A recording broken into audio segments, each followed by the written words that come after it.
let us discuss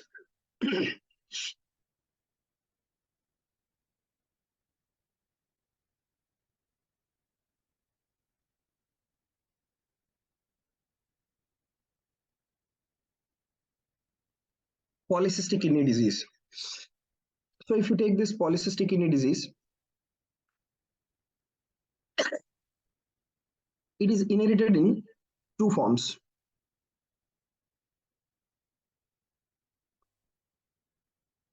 One is autosomal dominant type of inheritance, and the other one is autosomal recessive type of inheritance. But between these two, which is more common? Autosomal dominant is more common than compared to that of autosomal recessive type of inheritance. And autosomal dominant type of inheritance, we see that in adults. Autosomal recessive type of inheritance in children.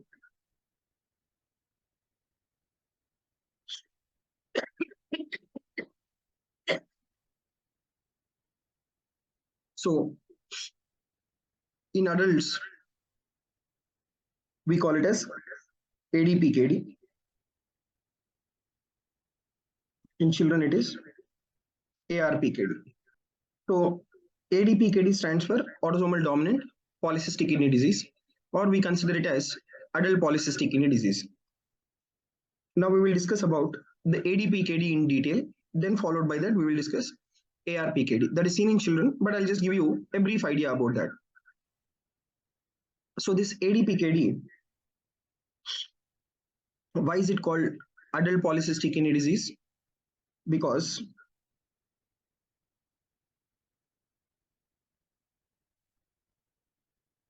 for many of the years,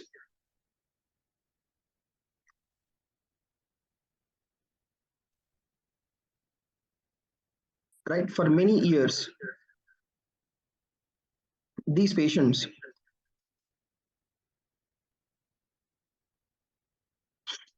they remain asymptomatic for many years. The clinical features they develop around third to fourth decade of life. Right, they develop around third to fourth decade of life. And this ADPKD, which is presenting in the third to fourth decade, if it is not being treated, by fifth to sixth decade,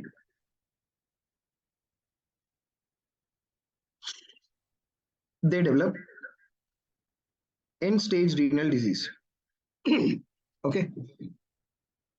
And almost 90% of polycystic kidney diseases, they are inherited as autosomal dominant. Only 10% inherited as autosomal recessive. And because it's an autosomal dominant, what is the chance of inheritance to the next generation?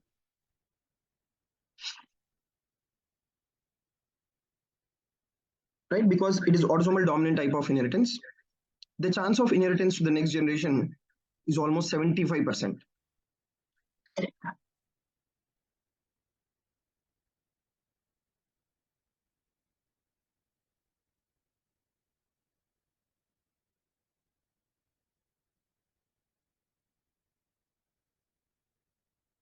Right, there is almost 75% chances, right, to go to the next generation.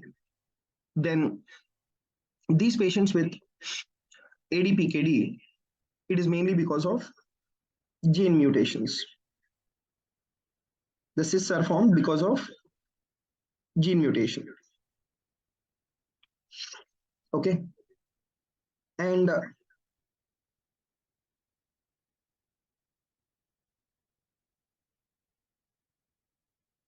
these gene mutations, they include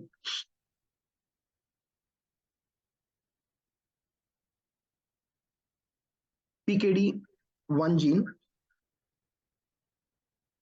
and PKD2 gene. These are the genes mutated, PKD1 and PKD2. PKD1 gene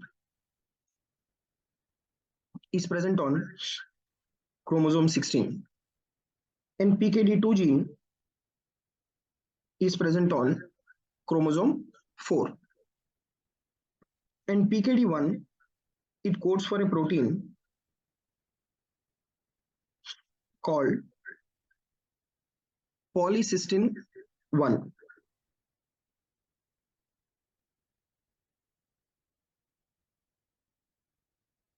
Right? It codes for a protein called polycystin 1. And PKD2, it codes for a protein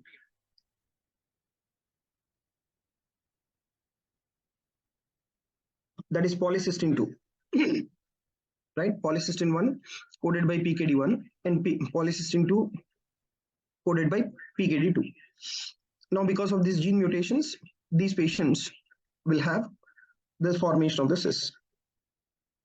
And if you take the pathology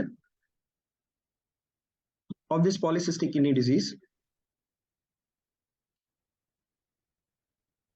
the kidneys in these patients, they are enlarged. Right? The kidneys are enlarged.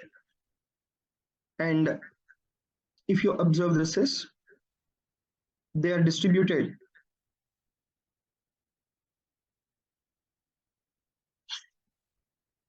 throughout the cortex and medulla.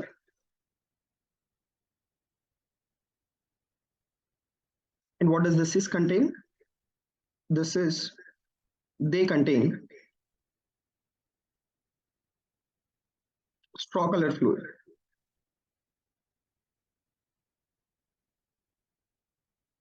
And occasionally, the cyst may contain hemorrhagic fluid as well. Right? Occasionally, the cyst may contain the hemorrhagic fluid as well. And where are these cysts present? Distributed throughout the cortex and as well as medulla. And what is the most common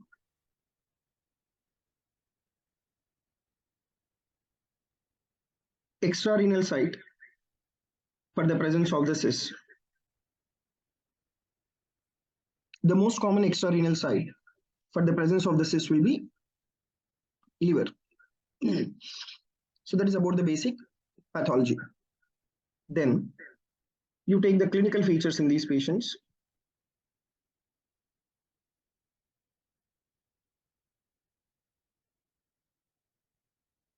The clinical features that you observe is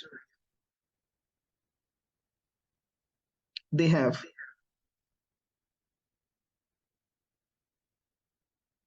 chronic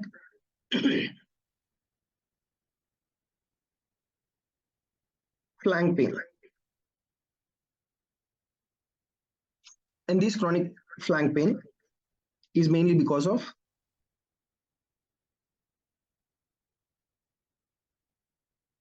mass effect of the kidney.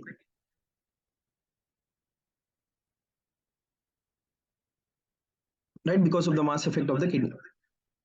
And because the kidneys are enlarged in size. Right? The kidneys are enlarged in size. And what is the capsule around the kidney? Anyone? What is the capsule around the kidney? It's called? Anyone? Very good. That's nothing but fascia of Gerota. So the capsule around the kidney is stretched. And that is the reason why these individuals will have pain, chronic flank pain. And occasionally, these cysts can get infected. Once the cyst gets infected, they will develop acute abdominal pain.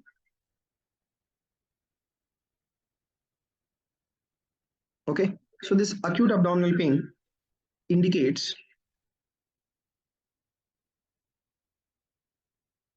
the development of urinary tract infection, right? Because of the cyst, there can be stasis of the urine, right? That will act as the source of infection, which will land up in UTI. And once there is UTI, there will be acute abdominal pain. And this UTI is common and may involve any parts. It may involve bladder, right? It may involve renal interstitium,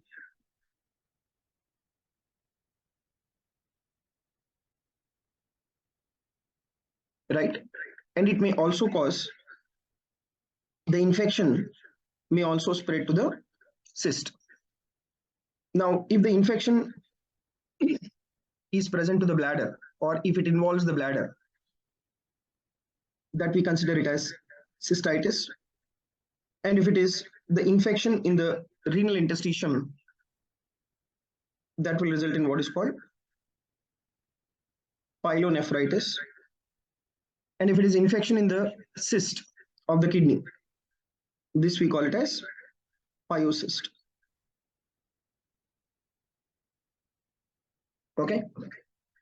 Now, whenever there is pyelonephritis and you try to palpate the costovertebral junction, there is tenderness at the costovertebral angle.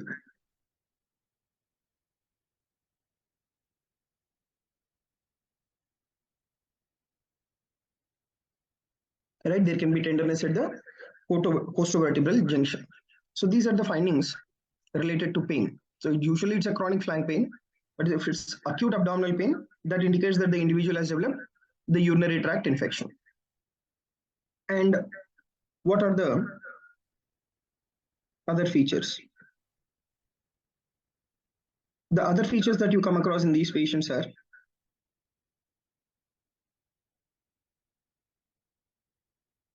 right.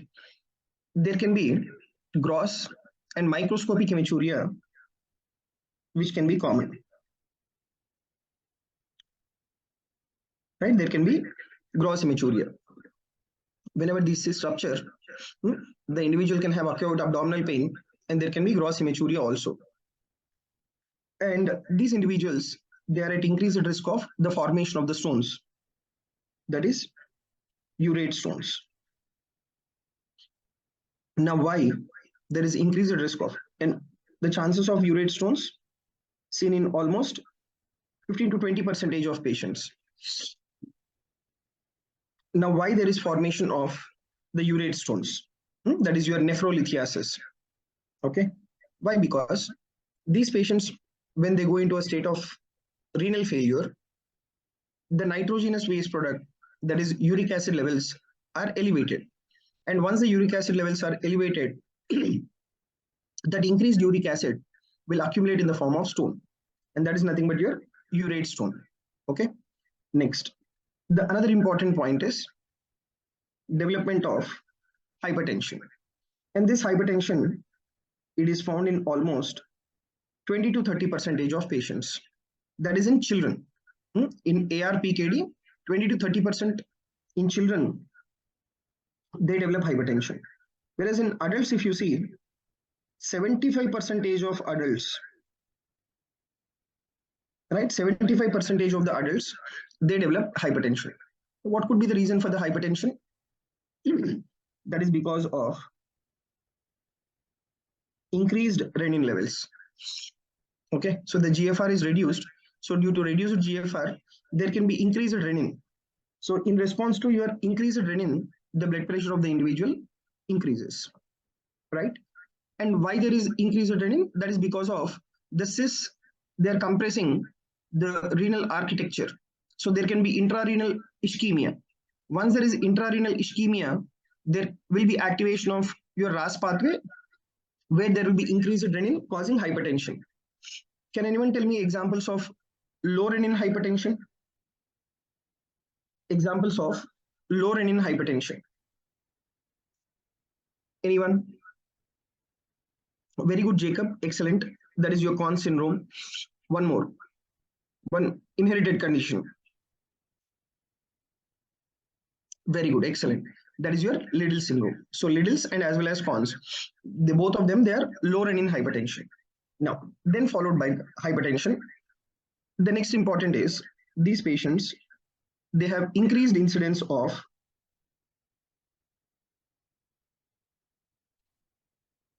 renal cell carcinoma. And this renal cell carcinoma, that too bilateral. Okay. And by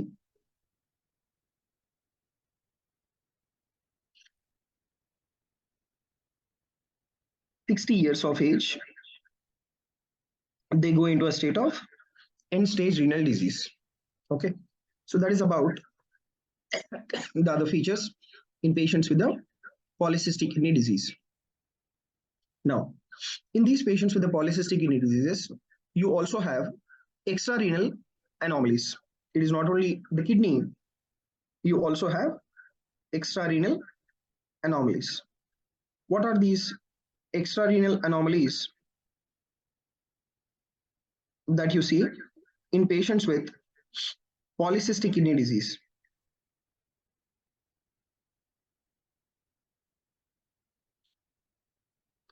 Right? You have extrarenal cysts,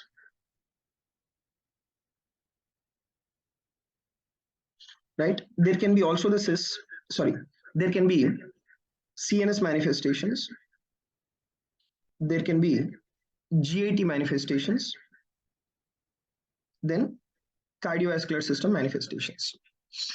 So what will be that extrarenal cyst is presence of cysts in the liver.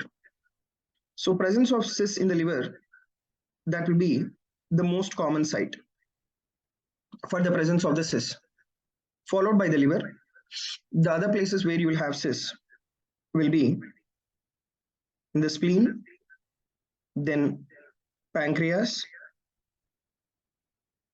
then ovaries. These are the other sites where you can have the presence of the cysts: liver, spleen, pancreas, and as well as the ovaries, right? And your presence of the cysts, this is the most common extrarenal anomaly also.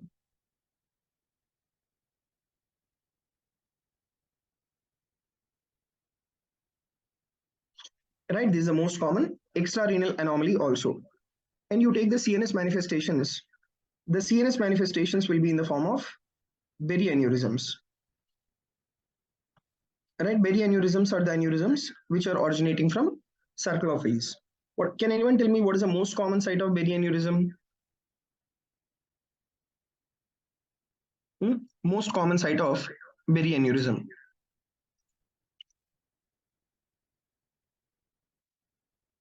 Yes. Not subarachnoid region. The most common site of berry aneurysms are, very good, Jacob, that is at the junction of anterior communicating artery with the anterior cerebral artery.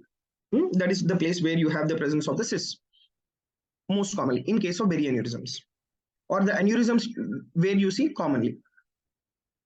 Then the another important, and whenever these berry aneurysms rupture, what will be the abnormality that the individual will develop? Yeah, now you tell me, Vinita, you're telling something subarachnoid region, that will be subarachnoid hemorrhage. Whenever these berry aneurysms rupture, the individual will develop subarachnoid hemorrhage and the patient will complain as like worst headache in the life. Okay. In subarachnoid hemorrhage, what is the first line investigation? What is the first line investigation in subarachnoid hemorrhage? Your neurology might have been over, right? Yeah, it is non-contrast CT scan. Non-contrast CT scan. So in case when you do a non-contrast CT scan, where is that you have the presence of blood in the non-contrast CT scan? Where will be the appearance of the blood in the non-contrast CT scan? No, there is a particular name given to the area in the Sylvian fissure. In the Sylvian fissure, very good, Kiki, excellent. So in the Sylvian fissure, you have the presence of the blood. And what is the CSF finding in patients with subarachnoid hemorrhage? What is the CSF finding in patients with the subarachnoid hemorrhage? Very good. So that is your xanthochromia. You have the presence of xanthochromia. Okay. So that is a common CSF manifestation. Now, the treatment is fine. Can anyone tell me what is the indication of giving nimodipine in patients with subarachnoid hemorrhage? What is the indication of giving nimodipine in patients with subarachnoid hemorrhage? Anyone? Excellent, Soumya. So nimodipine is given mainly to prevent the cerebral vasospasm, because these patients with subarachnoid hemorrhage, they can have compensatory vasospasm. So to prevent that compensatory vasospasm, we give this nimodipine. All right. Okay. Now, so these patients, the CNS manifestations are in the form of berry aneurysms. And another important abnormality that these patients will have is arterial dolichoectasias. Now, what do you mean by this word arterial dolichoectasias? Arterial dolichoectasias, they are nothing but malformations of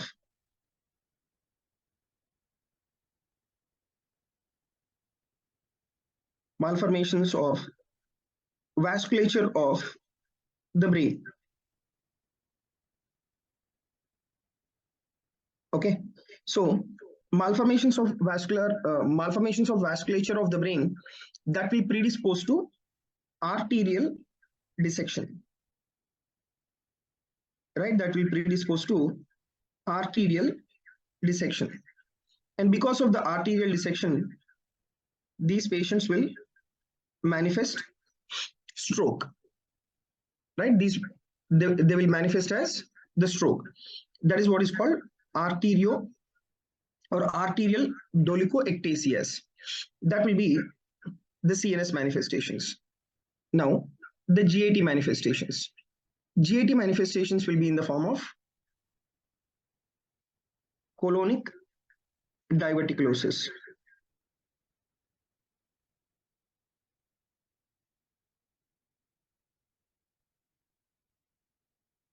Right, colonic diverticulosis.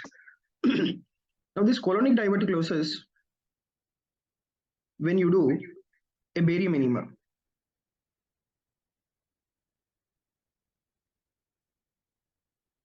right, when you do barium enema in case of colonic diverticulosis, that will show you the presence of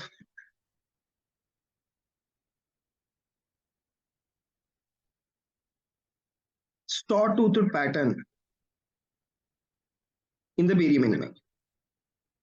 Right, you have that saw-toothed appearance in the barium enema. That is what you will observe in the colonic diverticulosis when you do a barium enema. Where will you have saw-toothed pattern on the ECG?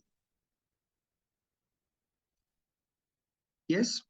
Where will you have saw-toothed pattern in the ECG? Very good. That is in case of the atrial flutter. You will have that saw-toothed appearance. Then, what will be the cardiovascular system manifestations? The cardiovascular system manifestations will be in the form of mitral valve prolapse syndrome and tricuspid regurgitation. So, can anyone tell me what is the important auscultatory finding in mitral valve prolapse syndrome? Yes. Important auscultatory finding in patients with mitral valve prolapse syndrome. Anyone, please? Very good, Jacob. And all of you, whoever are answering, that will be mid-systolic click with late systolic murmur. Mid-systolic click with late systolic murmur. That will be the auscultatory finding in patients with the mitral valve prolapse syndrome. What is the most common cause of mitral valve prolapse syndrome? We have discussed this in the cardiology also. Most common cause of mitral valve prolapse syndrome. Hmm?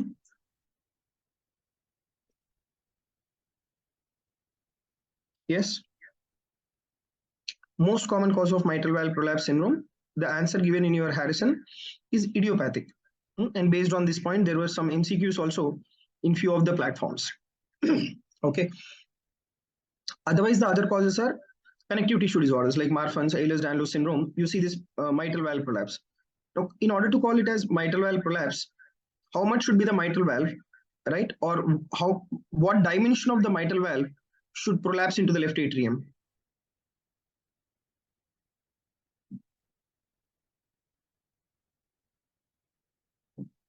Yes. What should be the dimension of the mitral valve that should be prolapsing into left atrium? Hmm?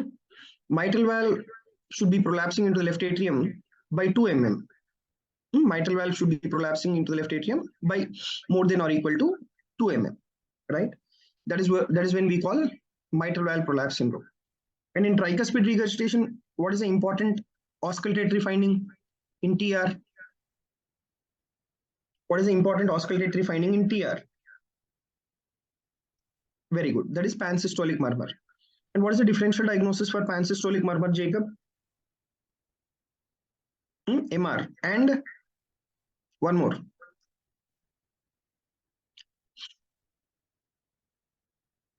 TR, MR, and VSD. Very good, Vinita. That is VSD, pansystolic murmur. Jacob, in PDA, you get continuous murmur. You get continuous murmur. And what is the name of the continuous murmur in PDA, Jacob? Most common cause of death in patients with very good. So it's called Gibson's murmur. It's called Gibson's murmur in PDA. And you listen that Gibson's murmur in the Gibson's area, right? So what is the Gibson's area for auscultation?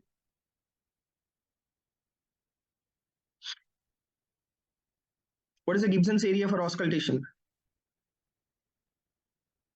Hmm? Not left third intercostal space. Left third intercostal space is your Erb's point. That is nothing but neo-aortic area. I have taught you this in cardiology, Gibson's area. Gibson's area in auscultation, it is left first intercostal space. Left first intercostal space is what is your Gibson's area. All right. Okay. So the most common cause of death in patients with the polycystic kidney disease is hypertension related complications.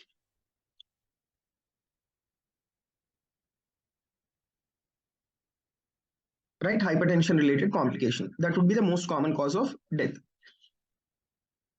And how will you work up these patients with polycystic kidney disease? So the workup that you'll be doing is number one. Actually, what is the first line investigation is ultrasound abdomen. This will show you the cyst. But what is the investigation that will confirm the number of cysts? That is your CT abdomen or T2 weighted MRI will confirm the number of cysts. And what is that which will confirm the diagnosis? That is genetic linkage analysis. Right? Genetic linkage analysis that will confirm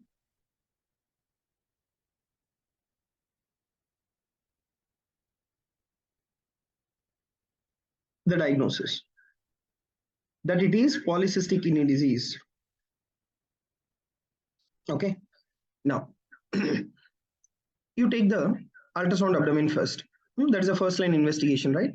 So based on, and the other important thing is you need to do renal function test. That is kidney function test. And what is that you will notice? You will notice that the serum creatinine and as well as the urea levels they are elevated. Okay. Now, based on the ultrasound abdomen, how can you tell that the patient is suffering with polycystic kidney disease? Okay. The point is the number of cysts. Remember, if two cysts are there in elderly individual of 60 years, do we consider polycystic kidney disease? No. Depending upon the age group, the number of cysts are divided. In what way? Like, for suppose, if the age of the individual is around 15 to 29 years, right? Age of the individual is 15 to 29 years. There should be at least two cysts, right? Two renal cysts, unilateral or bilateral. Okay, so together, in both the kidneys together, there should be at least two renal cysts. All right, that is if the age of the individual is in between 15 to 29 years. And if the age of the individual is in between 30 to 59 years, right, then there should be at least two cysts in each kidney.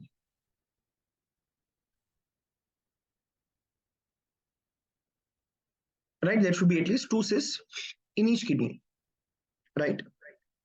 And if the age of the individual is more than 60 years, there should be minimum of four cysts in each kidney to call it as polycystic kidney disease. Right, there should be minimum of four cysts in each kidney. So that is about how you will diagnose the polycystic kidney disease.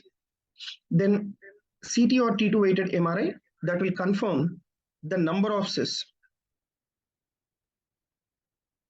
Right, that will confirm the number of cysts. Right, then followed by this, you need to know the treatment of ADPKD. Right, the treatment, these patients are having hypertension, and because of which, if the hypertension is not treated, they may die as well, and that's the cause of death. So you should give ACE inhibitors. Because what is the cause of the hypertension? The cause of the hypertension is like activation of RAS. So you give ACE inhibitors and maintain the blood pressure. And how much should be the target blood pressure? That is less than 140/90. But if suppose, if the individual had developed chronic kidney disease, if the individual has developed renal impairment, then the target blood pressure should be less than 130/80. Okay. And because of the renal impairment, these patients, they may develop hyperkalemia, right? A chronic form of hyperkalemia. What are the drugs that should be given for chronic hyperkalemia is patiromer, right? Or sodium polystyrene sulfonate, which is a potassium binding agent. And why there is acute abdominal pain in these individuals? The reason for acute abdominal pain is the cyst infection or urinary tract infection. So you should give an antibiotic which should be lipid soluble antibiotic. Right, lipid soluble antibiotics should be given. And what are those examples of lipid soluble antibiotics? That includes cotrimoxazole, right? And the other one is quinolones. Because only the lipid soluble antibiotics are the one which will penetrate the cyst, which will pass through the cyst. And the next important is the pain. These individuals, they are having flank pain because of enlargement of the kidney. So the drug that you need to give to reduce the pain is definitely you need to give analgesia. And the analgesia that is given to reduce the flank pain will be tramadol. Right? Tramadol should be given.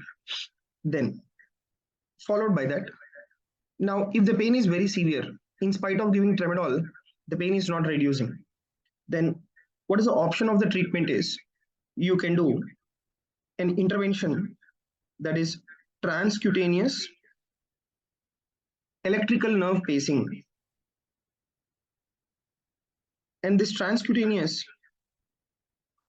electrical nerve pacing, this will help in overcoming stimulus of pain reaching the brain. Okay, so this will block the pain transmission to the brain.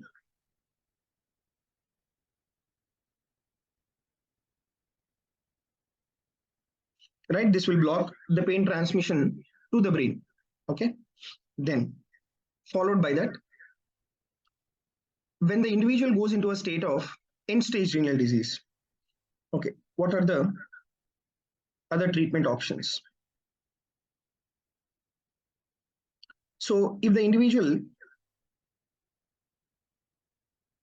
kidney goes into a state of end stage renal disease, in them you need to do kidney transplantation.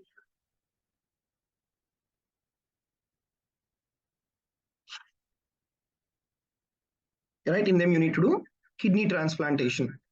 Now, what are the drugs which will slow the progression of the disease? That is your sirolimus. Right, sirolimus, it will modify the disease progression.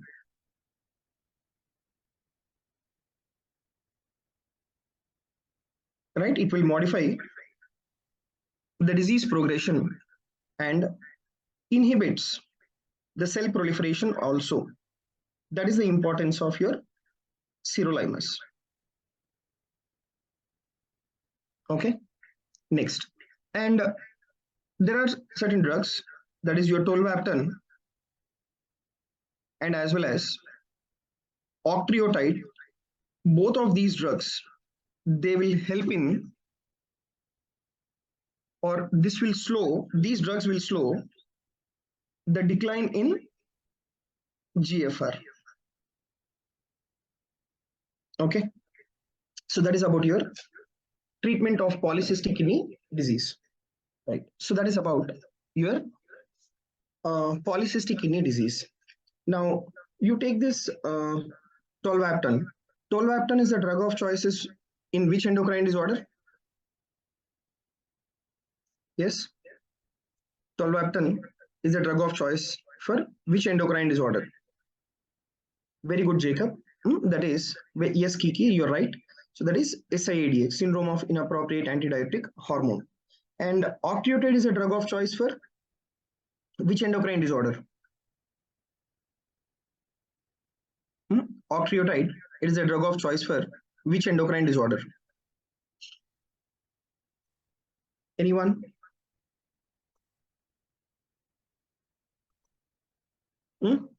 Acromegaly, okay. But in acromegaly, the treatment of choice is surgical resection.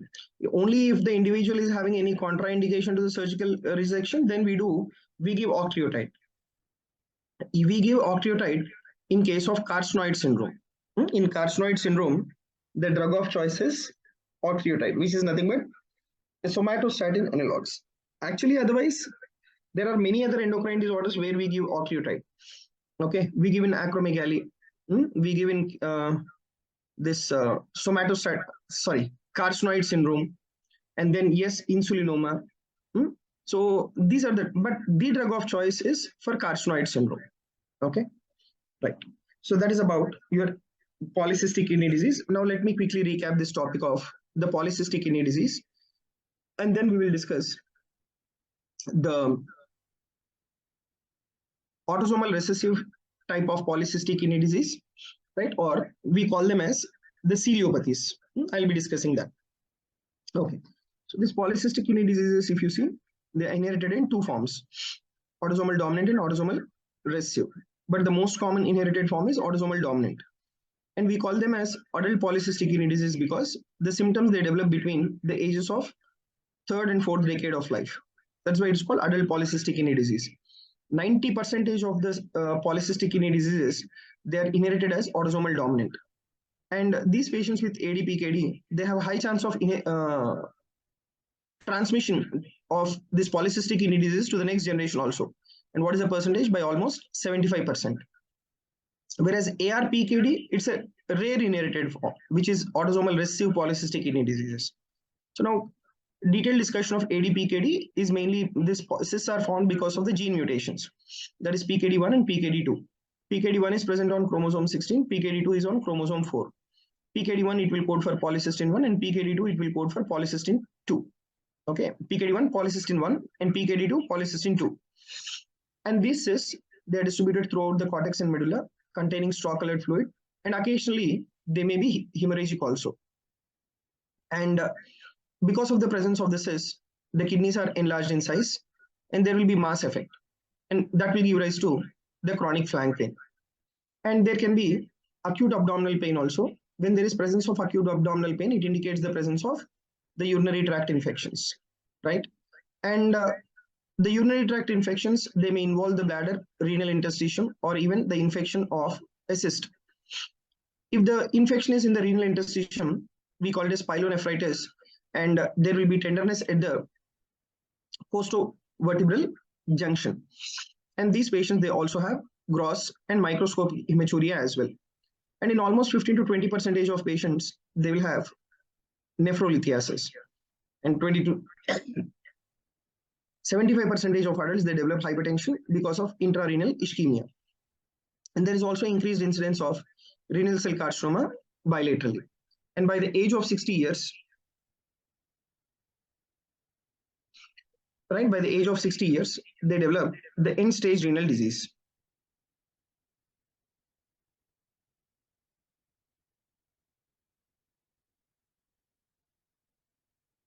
Right?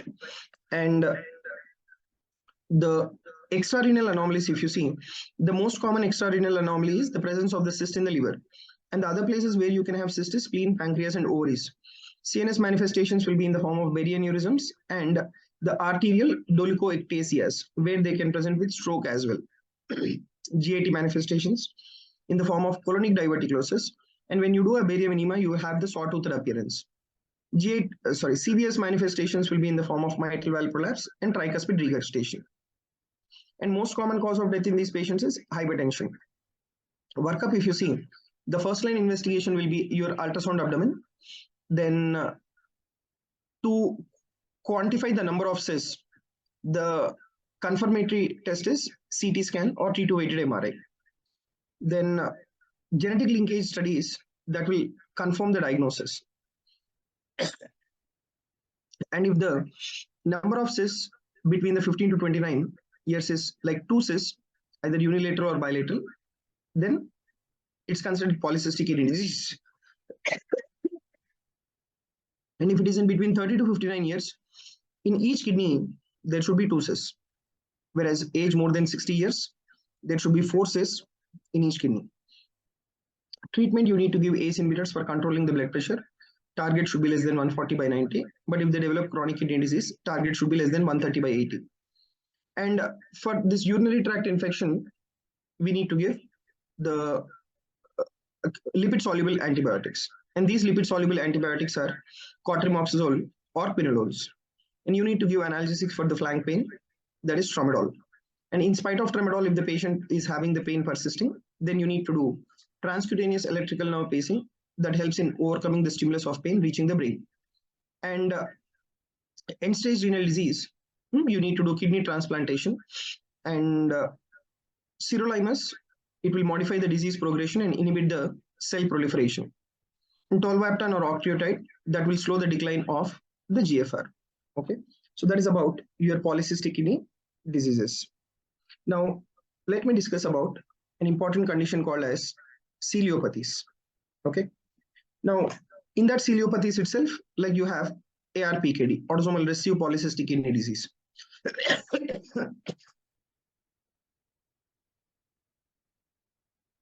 Now, what is that ciliopathy is? Let me tell you.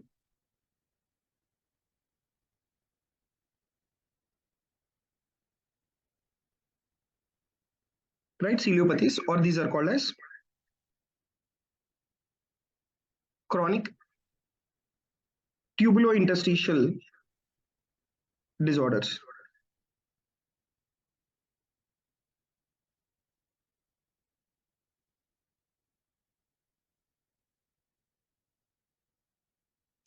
Okay.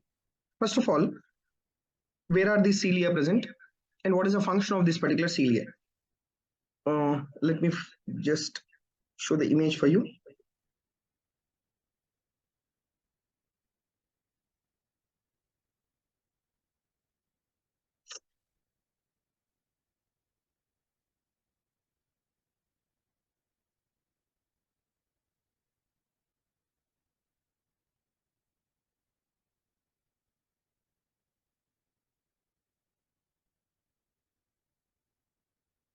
I'm trying to open that the iPad.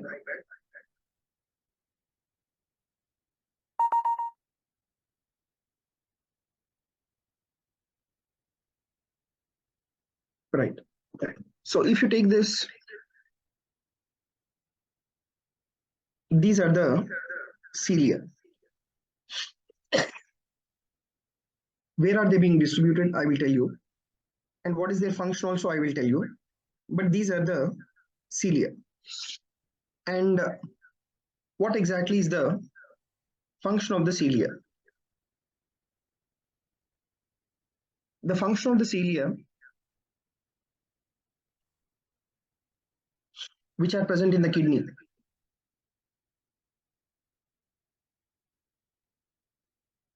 what is its main function is, it acts as a sensor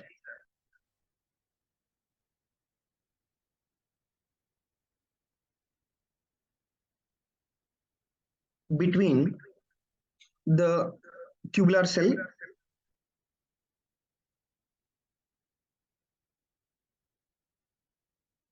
right, between the tubular cell and tubule. Okay, what is this tubular cell and tubule? You see this. So now this is the right, this part of the tubule. The cut section is here. Now this is a tubular cell. See what I'm writing here? That is nothing but the tubular cell. Okay. Now this particular cell will be having this cilia. Will be having this cilia. And this cilia will be acting as a sensor between the tubular cell and the tubule. Okay, so this is T means tubule. So between the cell and tubule, the cilia will be acting as a sensor. What that cilia will try to do? This cilia, it will detect the amount of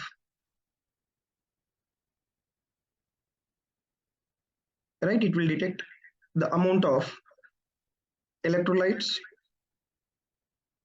it will detect the amount of solutes in the tubule, and it will also detect the amount of water traveling via the tubule. That is what is the function of the cilia. Right, they are sensed by a cilia with a basal body, and you need to know where exactly are these particular cilia distributed. Within the kidney, the cilia are being distributed in the proximal convoluted tubule, then in the distal convoluted tubule, and as well as collecting duct. So these are the places where you have the presence of the cilia. But remember, there is no cilia in the loop of Henle. Right, there is no cilia in the loop of Henle. Okay, the loop of Henle is just only concerned with absorption of water. You don't have the cilia there. Now, this particular cilia also are present in other parts of the body as well. But this particular cilia, depending upon the mobility, right, whether they are motile or non-motile, we have two forms. One is motile cilia,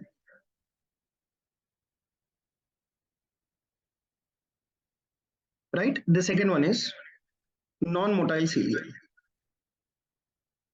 Where is that you have the motile cilia?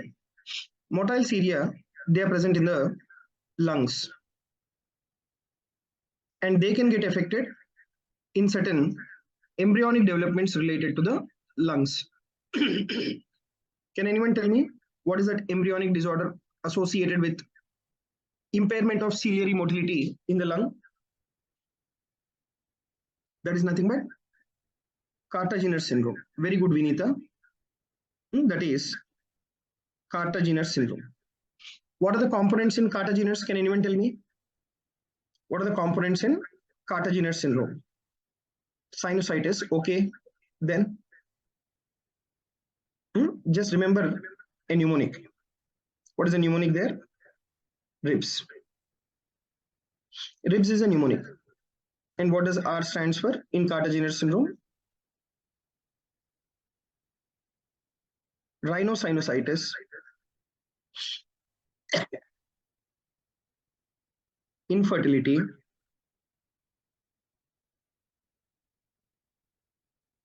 then bronchiectasis,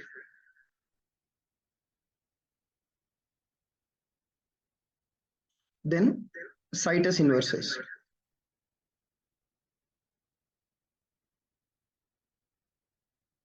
Right, then situs inversus. Okay, so these are the components of your Carter-Jenner syndrome, where you have the presence of impairment in ciliary motility. Whereas the non-motile cilia, where are they present is, that is in the kidney. And if they are impaired, that will result in ciliopathies. And what are the examples of ciliopathies? I'll be discussing now. Okay, non-motile cilia. Non-motile cilia also present in retinal pigmentary epithelium also.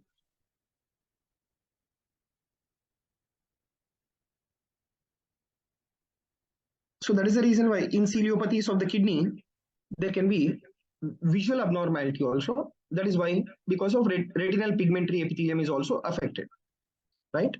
Now, what are all the topics which comes under your ciliopathies? The topics which comes under your ciliopathies, we have totally 5 topics.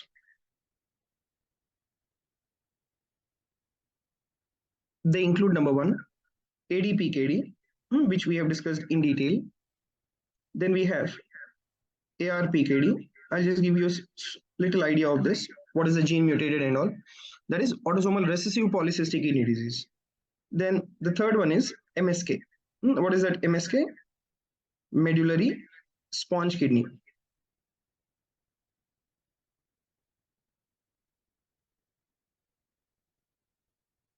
Right, medullary sponge kidney. And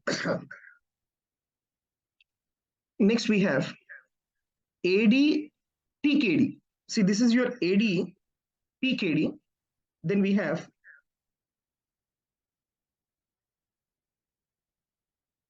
ADTKD. What is this ADTKD stands for? That is autosomal dominant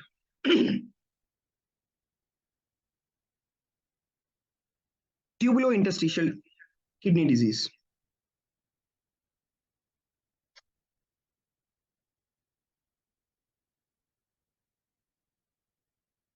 Right, autosomal dominant tubulointerstitial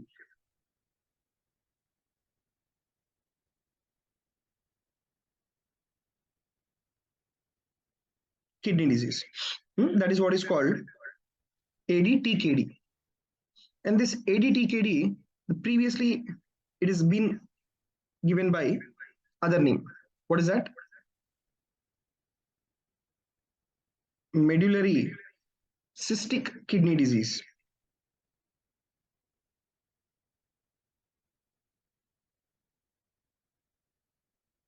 right? Medullary cystic kidney disease.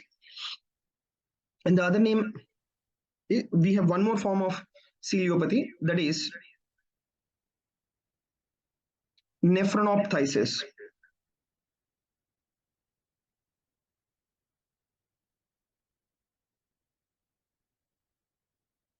Right, nephronophthisis. So these 5 topics comes under your ciliopathies. Now, very important part of the discussion is your medullary sponge kidney, MSK, and then the remaining also we'll discuss briefly. So if you take this medullary sponge kidney, the word is telling you that there is some problem in this medulla.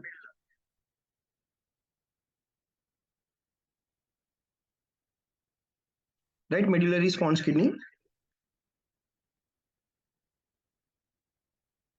you will have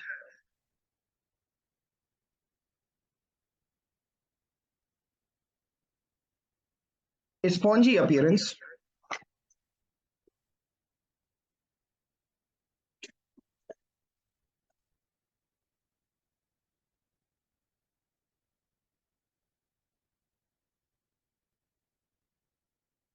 right? You will have a spongy appearance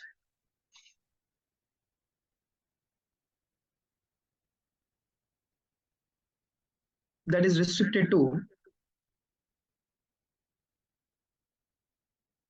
medulla. Whereas outer cortex, if you see,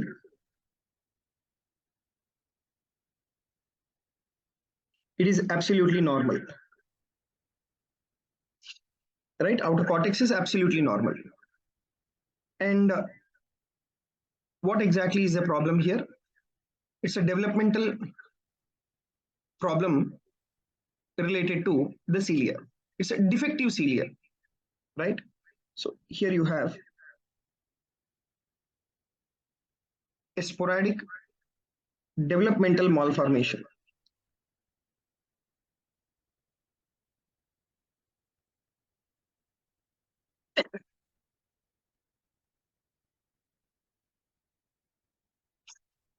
Right, sporadic developmental malformation. It's a sporadic disease. And that sporadic developmental malformation, it is related to defective cilia. Right, related to defective cilia. And where exactly, which part of the tubule you will observe the problem in the kidney is, that is in the collecting duct. So you will notice that there is cystic dilatation of the collecting duct.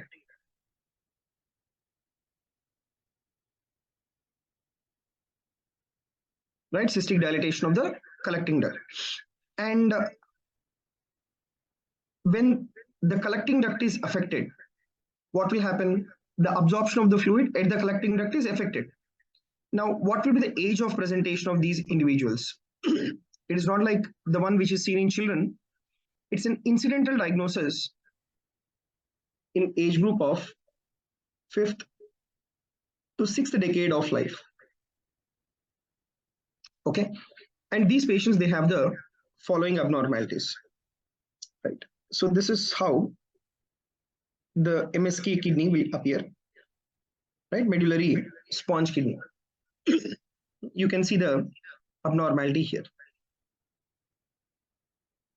Right, a spongy appearance within the medulla. You can see that pyramids, like, which are having a spongy appearance. Right, then the next important is, you need to know the presentation. What will be the clinical features in these patients? The clinical features are that the renal impairment will be there in these kidneys, and because of the renal impairment, the calcium which has to be excreted normally, that doesn't get excreted.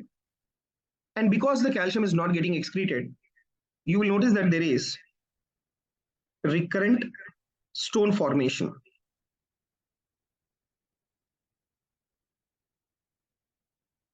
Right, there is recurrent stone formation in the kidney. And what are these stones? This will be calcium oxalate stones. Right, this will be calcium oxalate stones. Then followed by that, because of the stones, what will be the problem? The individual will have a loin pain, and not only that, the presence of stones, it is always a source of infection. They develop pyelonephritis. And because of this pyelonephritis, there will be costovertebral tenderness exactly in the area where the kidney is present. So if you try to palpate, you will have costovertebral junction tenderness.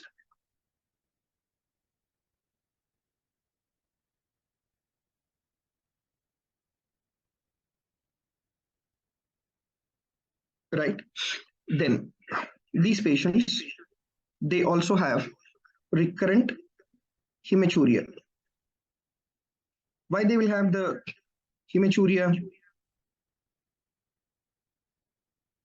That is because the stones, these calcium stones, they have these sharp edges, right? Or the surface is like completely rough, and these stones can tear the endothelium of the ureters if at all if they are present, or in the kidney, and that will give rise to the hematuria. And where exactly is the problem we have discussed? That is in the collecting duct. And collecting duct is a site where there is reabsorption of the fluid by the action of your antidiuretic hormone. Now, when there is a problem in the collecting duct, the antidiuretic hormone cannot act on the collecting duct, and that will result in polyuria. Okay, so polyuria because the reabsorption of the water is not happening. And next important is when there is a pathology in the collecting duct, these patients, they develop type 1 renal tubular acidosis. Why? Because at the level of the collecting duct, there should be secretion of H plus ion into the tubule. And the H plus ion which is secreted in the tubule at the level of the collecting duct, that should be excreted out. Right? The H plus ion which is secreted into the tubule, that should get excreted out. But there is impairment of the collecting duct here. So there is failure of secretion of the H plus. So once there is failure of secretion of the H plus in the collecting duct, that will result in the type 1 renal tubular acidosis. Okay. And the next important point is these patients can develop anemia. Why there is development of anemia? Because you have the peritubular cells in the kidney that is responsible for erythropoietin production. Now here peritubular cells are damaged. Okay. So because of decrease in erythropoietin levels, they will have anemia. Then how is that you will do the workup?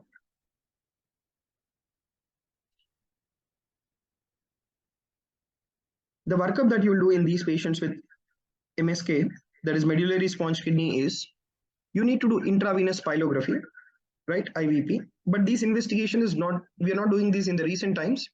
But previously, what is that we are doing now? I'll tell you. So we do this intravenous pyelography. This intravenous pyelography, when you do, you observe the characteristic paintbrush appearance. I'll show you that image also.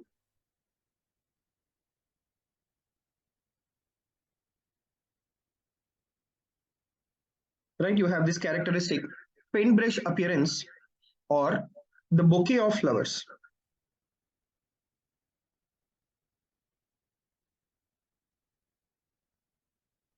Right, paintbrush appearance or bouquet of flowers, or there can be papillary blush. Okay, so that is what you observe in the intravenous pyelography. That is paintbrush appearance or bouquet of flowers or papillary blush. So you just see this. Yes. And actually, this is the image in the CT scan. Sorry, this is the image in the intravenous pyelography. Okay. So in the intravenous pyelography, you can see the dilatations. And this is giving you an appearance of a brush, that is a paintbrush appearance, or a bouquet of flowers, right? So that is what is the intravenous pyelography appearance. Then when you do a CT scan, what is that you will observe in the CT scan is the CT scan will show you the presence of papillary calcifications. That is, you have the calcium oxalate crystals. Okay, so you have the papillary calcification, right? You should not get confused with the papillary necrosis. This is not your papillary necrosis. Papillary necrosis we have discussed with NSAIDs, diabetes, sickle cell. Here it is papillary calcification, or you have papillary blush. That is what is the workup that you do in patients with the MSK, that is medullary cystic kidney disease. What is the treatment? Treatment, whatever is the underlying problem, it's symptomatic management. Okay, you don't have any specific drug there. So stones are there, right? Give excess amount of the fluids, analgesics that will reduce the spasmodic pain, and pyelonephritis infections, like you need to give antibiotics. So you need to treat whatever is the underlying problem. Polyuria is there, then you need to give, the polyuria is due to what? That is nephrogenic diabetes insipidus type of picture. So you need to give thiazide diuretics. And type 1 renal tubular acidosis is there, for which you need to give bicarbonate. Okay, oral bicarbonate should be given. So this is about the treatment. So you need to treat whatever is the underlying problem. Okay, then coming to, so in this topics, like what we have discussed is, we have discussed the medullary sponge kidney. Now let me tell you some information about the ARPKD, that is autosomal recessive polycystic kidney disease. So in autosomal recessive polycystic kidney disease,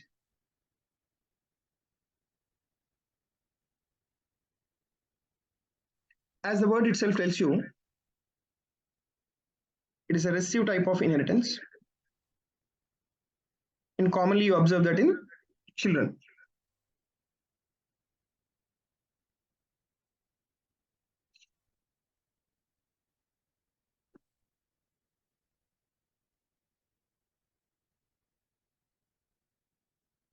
Right, commonly you observe that in children.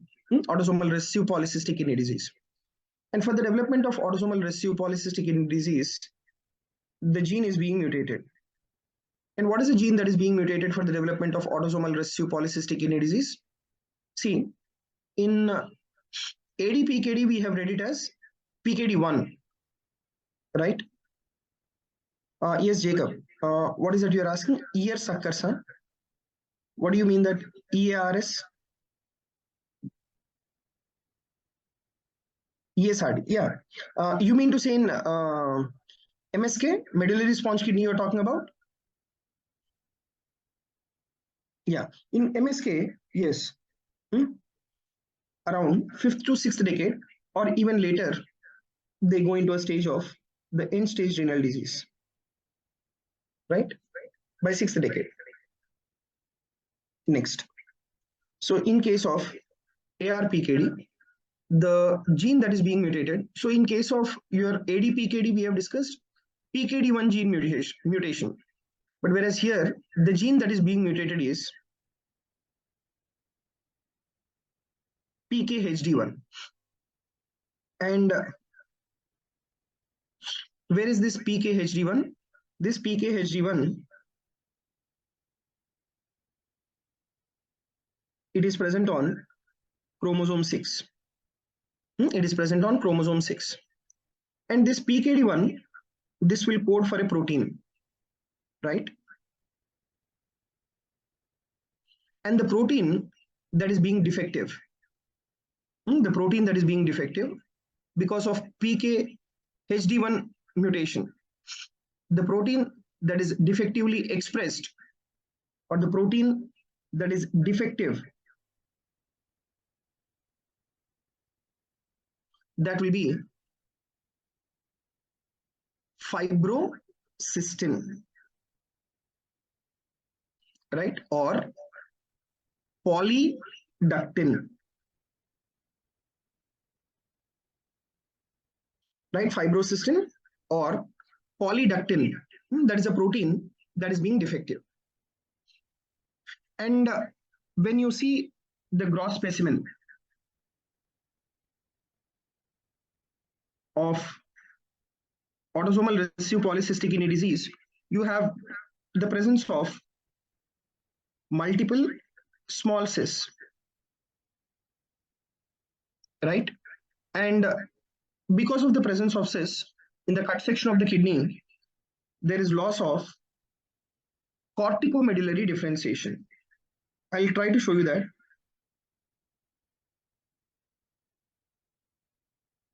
Right, loss of corticomedullary differentiation.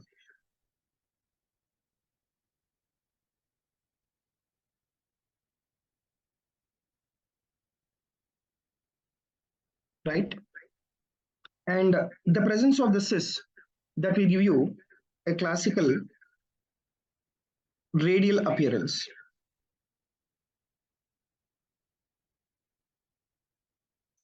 Right, that will give you a classical radial appearance. Okay, I'll try to show you that. Yeah, so this is the gross specimen where you have the presence of the cyst there, right? And they may be slightly hemorrhagic when the blood enters into the cyst. And this is what is your cut section.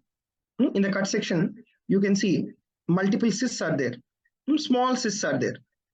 And not only that, there is differentiation between the cortex and medulla is lost. Corticomedullary differentiation is lost. Okay, and you will have that radial striations. I don't know whether you are able to appreciate that. Okay, so these are the radial striations that you are having, and normally you don't have this radial striations in the kidney. You are having the presence of the radial striations. Okay, right. So that is about your changes in the gross specimen. Multiple small cysts are there. There is loss of corticomedullary differentiation, and you're having the radial appearance. And if you take the clinical features in these patients,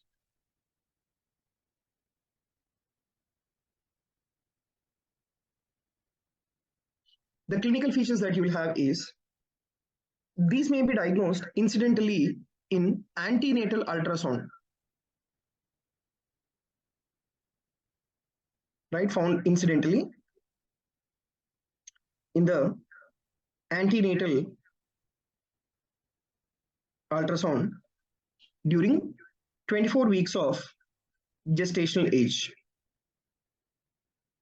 Okay, that is when you can have this. And what is that you find in the ultrasonography? You'll find ultrasound shows echogenic or enlarged kidney, right? Echogenic or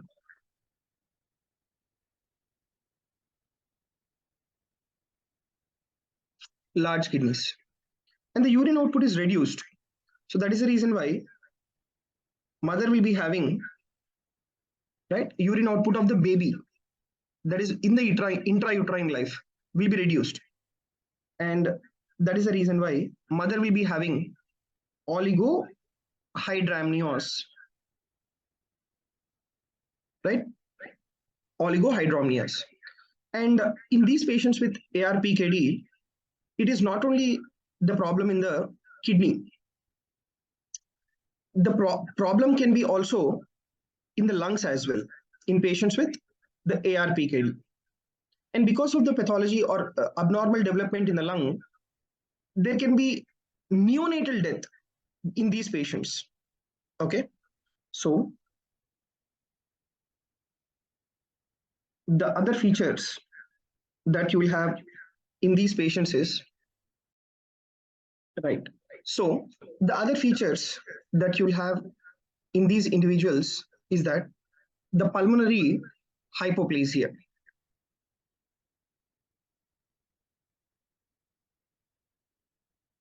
So when will this lung development can get affected?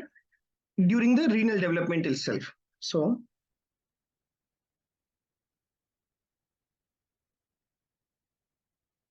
lung development, the problem will be in the form of pulmonary hypoplasia. Okay, so lung development is also reduced, causing pulmonary hypoplasia. And because of this pulmonary hypoplasia, that will result in neonatal death. So during the neonatal age, if there is death, you need to suspect pulmonary hypoplasia. Okay, now late presentation, that is if the death is during the infant, that is around 1 year, or in the toddler, what could be the cause of death?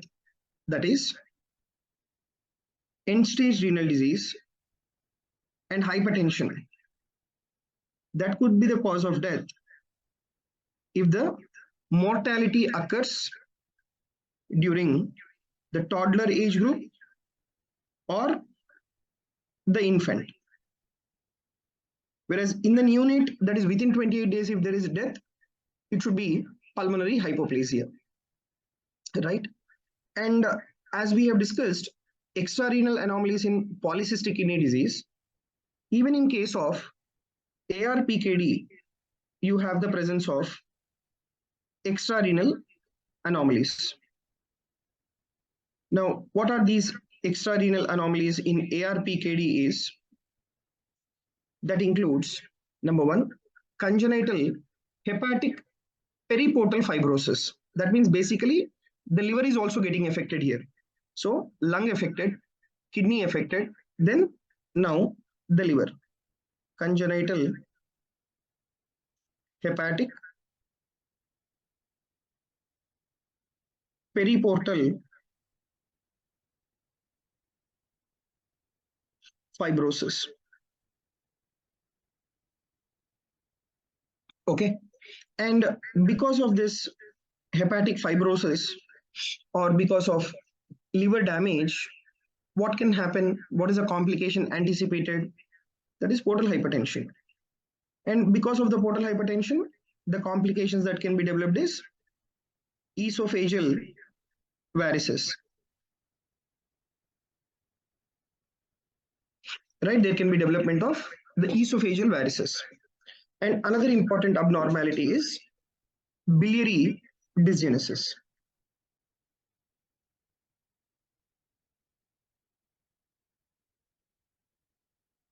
Okay, so these are the extrarenal anomalies.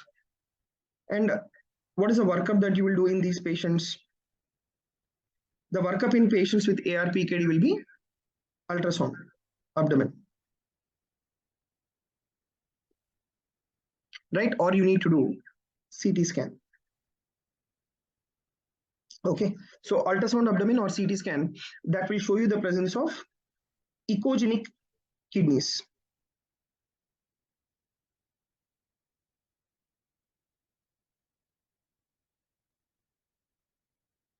Right, that will show you the presence of echogenic kidneys. Now, how do you treat these patients?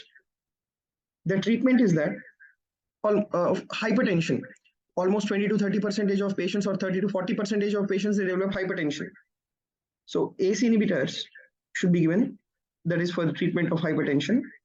And if these children, if they go into a stage of end stage renal disease, they have to undergo allogenic kidney transplantation.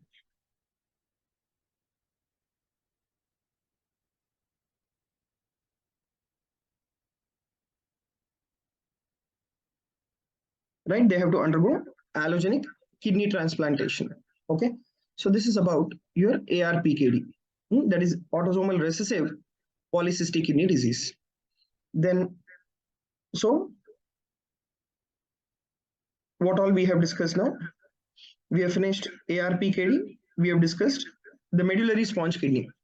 Now, let me take up the discussion of ADTKD, that is autosomal dominant tubulointerstitial kidney disease. Okay, so in all of these, very important discussion is the genes abnormality. What are the genes which are being defective is a very important area for the questions.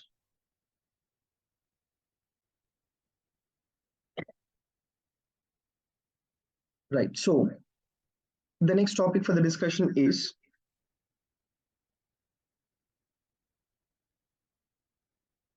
autosomal dominant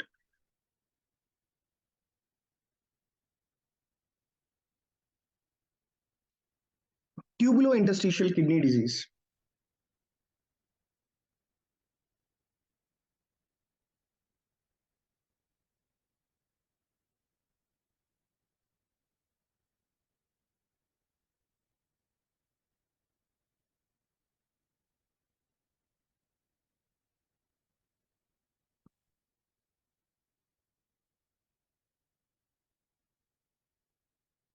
Okay, so this is nothing but your ADTKD. This ADTKD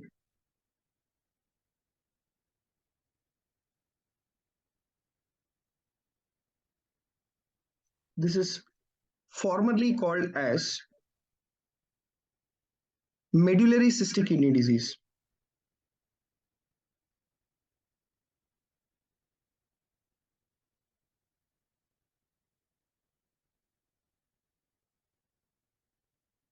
Right, formerly called as medullary cystic kidney disease, that is MCKD.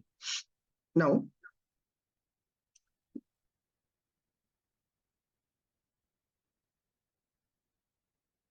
right, what are the genes which are being defective?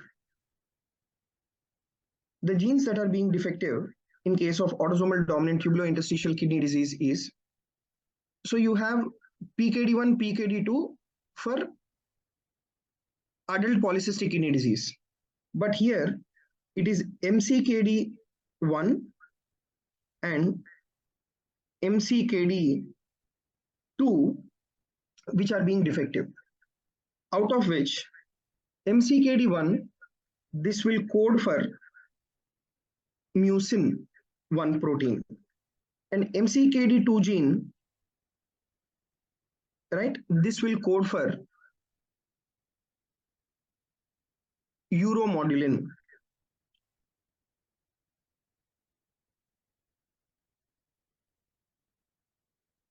Right, this will code for uromodulin. Okay, and the presentation is in the adults, right? And what is the abnormality that you will have in the kidney in case of autosomal dominant tubulointerstitial kidney disease? You see where you have the presence of the cyst, right?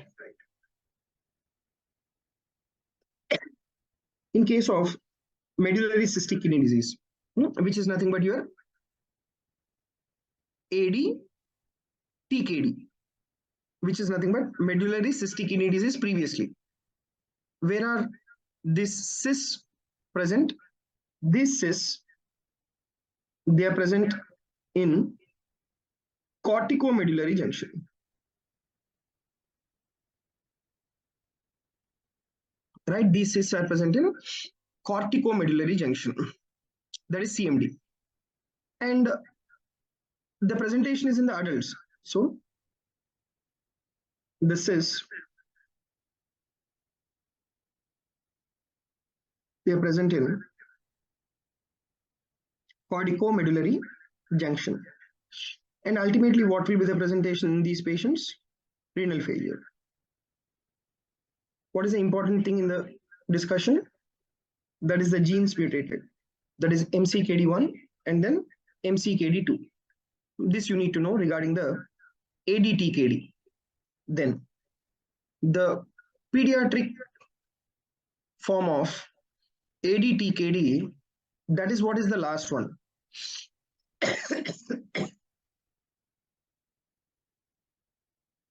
that is nephronophthisis. Nephronophthisis,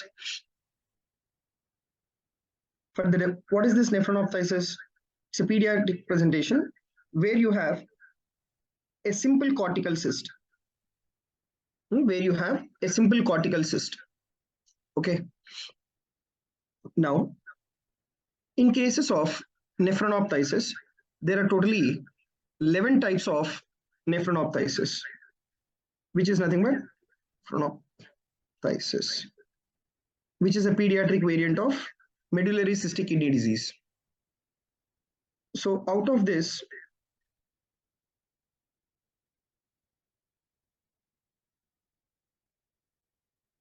eleven types of nephronophthisis, which are very important, is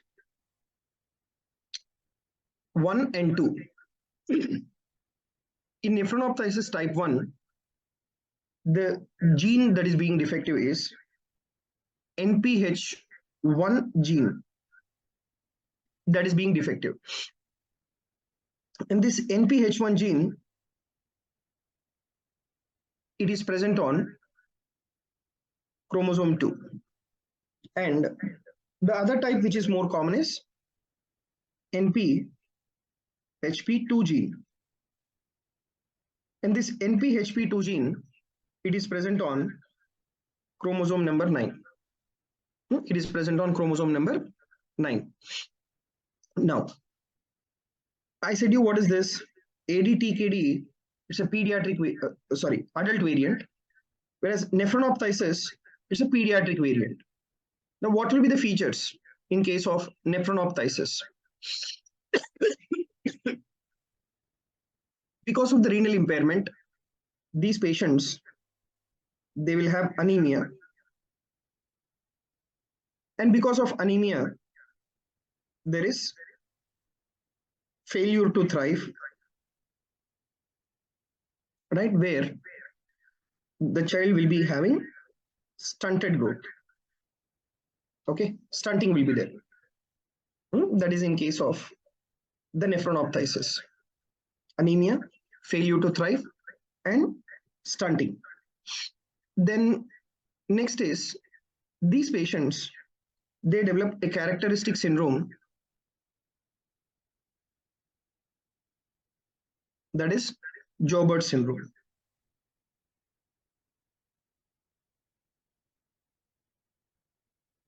What is this Joubert syndrome? Joubert syndrome, it is characterized by a triad. And the triad in this Joubert syndrome is, number 1, cerebellum gets affected here. That is agenesis of vermis in the cerebellum. And second important feature is appearance of molar tooth sign within the brain on CT. I'll show you that.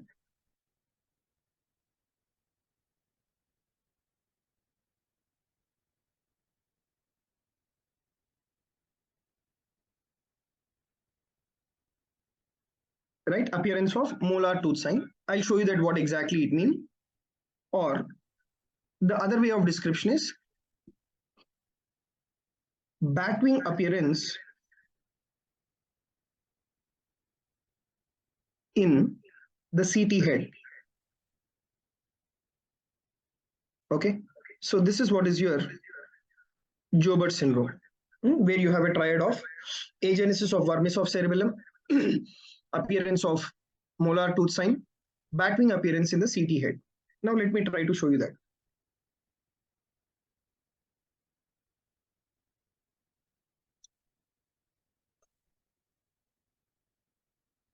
Yeah. So this is what is your molar tooth sign. Okay.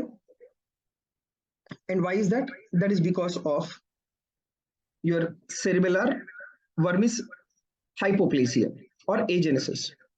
And some of these individuals, they have described it as batwing appearance in the CT head. This is what is your Joubert syndrome. Okay.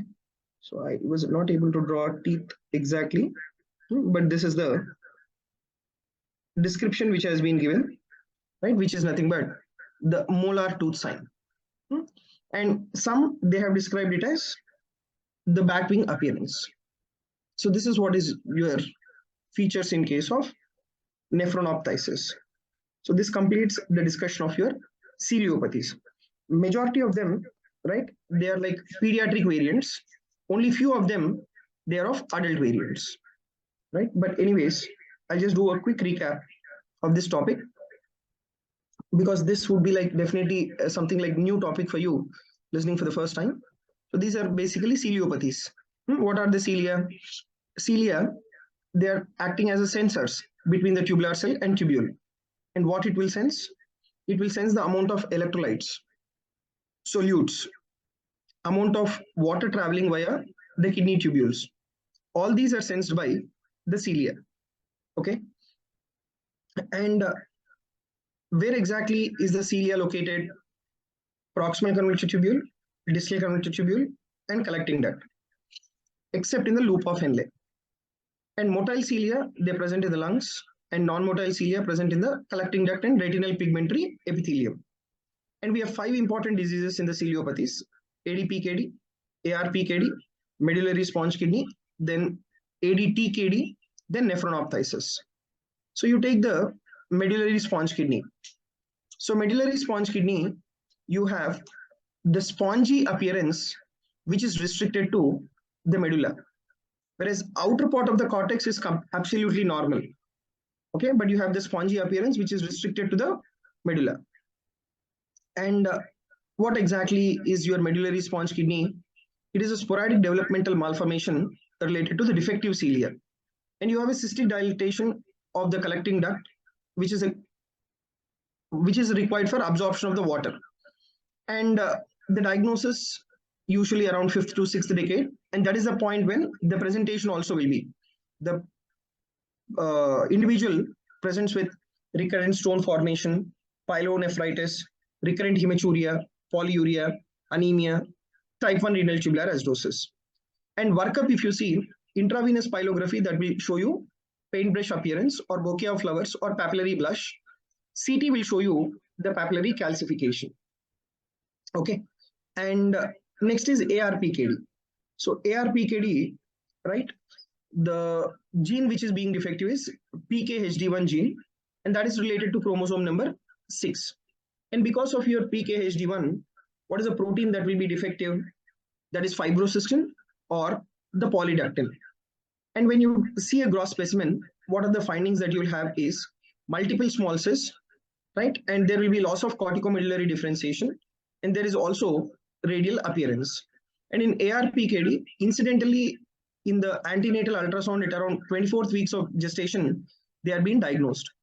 And manifestation will be like ultrasound shows echogenic or enlarged kidneys, and there will be also oligohydramnias. And pulmonary hypoplasia can be there in these individuals. If it is there, there can be early neonatal death. The death, if it is there at around 1 year or in the toddler age group, that could be because of renomegaly and hypertension. Then we have extrarenal manifestations in ARPKD, and that will be congenital hepatic periportal fibrosis, right? And because of your congenital hepatic fibrosis, you have portal hypertension, and that can result in esophageal varices. And there will be also biliary dysgenesis. And workup in ARPKD is that ultrasound or CT scan shows the presence of echogenic kidneys. The treatment is ACE inhibitors for hypertension. And when the individual goes into a state of end-stage renal disease, then allogenic kidney transplantation has to be done. And ADTKD, that is autosomal dominant tubulointerstitial disease, formerly called as medullary cystic kidney diseases. And what are the genes involved here? MCKD1, MCKD2. MCKD1, it will code for mucin 1, and MCKD2, it will code for uromodulin. And the presentation is in the adults. Whereas pediatric presentation of the same is your nephronophthisis, where the genes which are being defective is NPH1 gene and NPH2 gene. NPHP1, it is present on chromosome 2. And NPHP2 gene, it is present on chromosome number 9. Okay, so totally there are 11 types of nephronophthisis. And these patients with nephronophthisis, the presentation is anemia, failure to thrive, stunting, and they develop what is called this Joubert syndrome, where there is agenesis of the vermis of the cerebellum. And when you do imaging, that will give you an appearance of molar tooth sign or batwing appearance in the CT head. Okay, so that is what is your ciliopathies. This completes the discussion of your ciliopathies, right? Now, after having discussed about the ciliopathies, right, let me take up the discussion of this high one, that is HIV associated nephropathy. But this HIV associated nephropathy, what did we discuss? Most of them, they are your focal segmental glomerulosclerosis. Okay. So what is that we are due with still? We are due with the hereditary disorders, but even though they are discussed in your pediatrics, I'll just do a quick brush up of them. And then we'll be discussing hypertension related disorders, related problems in the kidney. Then, so these will be the topics which I'll be discussing. And then we'll do multiple choice questions. Okay. So today also, we'll be winding up the session around same 6:37, we'll wind up the session. Okay.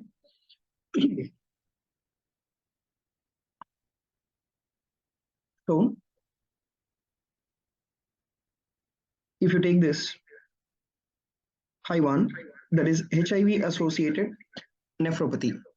So basically it's a problem in the glomerulus, right? And the glomerulus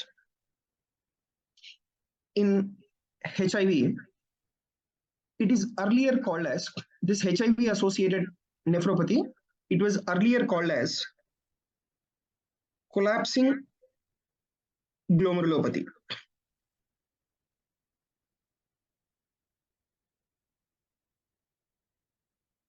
Right? So why is it called collapsing glomerulopathy?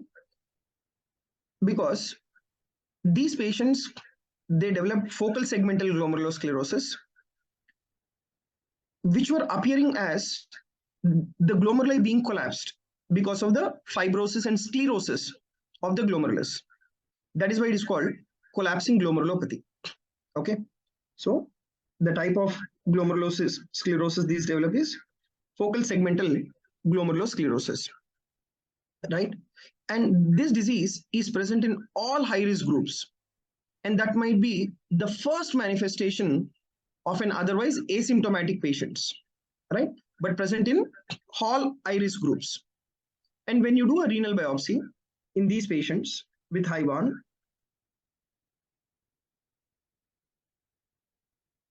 what will this renal biopsy show? This renal biopsy will demonstrate that there is swelling of visceral epithelial cells.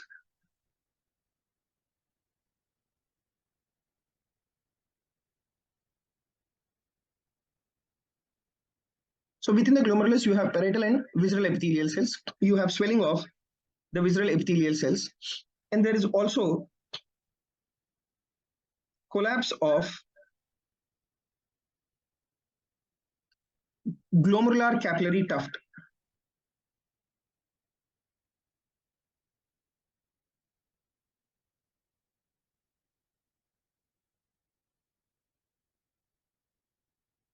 Right, collapse of the glomerular capillary tuft. And not only the glomerulus and not only the visceral epithelial cells, there will be also a severe form of tubulointerstitial inflammation.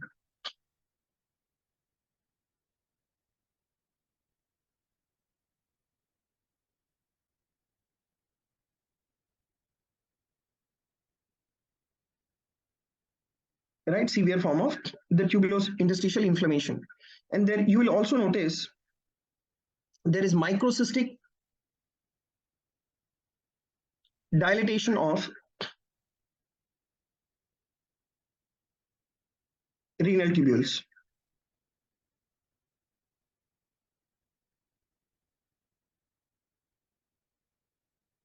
Okay, so this will be the picture of the renal biopsy, and this is the renal biopsy picture. But what will be the clinical presentation?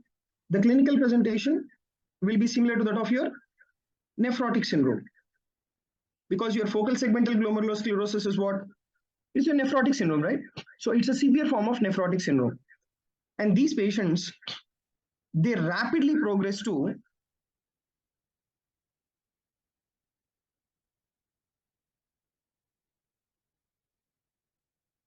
end-stage renal disease. They rapidly progress to end-stage renal disease. How will be the prognosis in these patients? Poor prognosis. The prognosis will be poor prognosis. So how do you treat these patients? So treatment is that you need to give triple therapy.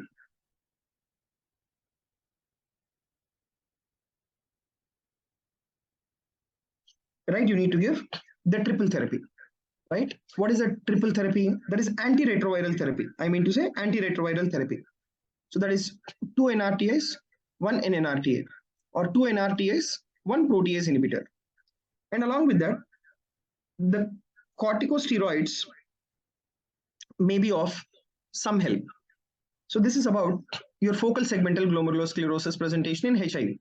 But in patients with HIV, it is not just only focal segmental glomerulosclerosis, right? In patients with HIV, apart from FSGS, what are the other forms of the kidney involvement? The other forms of the kidney involvement, that will be acute, diffuse, proliferative glomerulonephritis, right? That is one form. The other one is IgA nephropathy. This IgA nephropathy, it is mesangial-proliferative glomerulonephritis. Then the other one is membranoproliferative glomerulonephritis. And the other one is membranous glomerulonephritis. Okay, so this is what you'll see in HIV. These are all the various forms, but the most common form is FSGS. Most common form is the FSGS, and which we previously used to call it as collapsing glomerulopathy. Okay, so that is about your high one. Very small topic, it's not much. Yeah. Yes, Jacob, like your hemolytic uremic syndrome, I will take up that discussion as well. I will discuss even HUS. So the HUS, if you take the hemolytic uremic syndrome,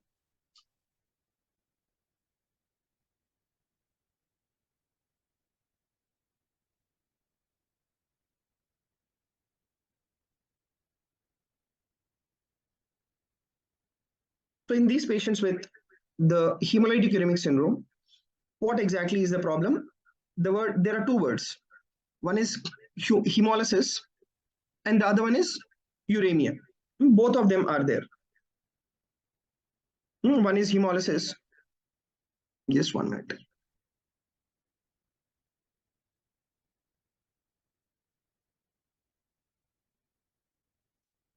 Okay, so this hemolytic uremic syndrome, it is caused by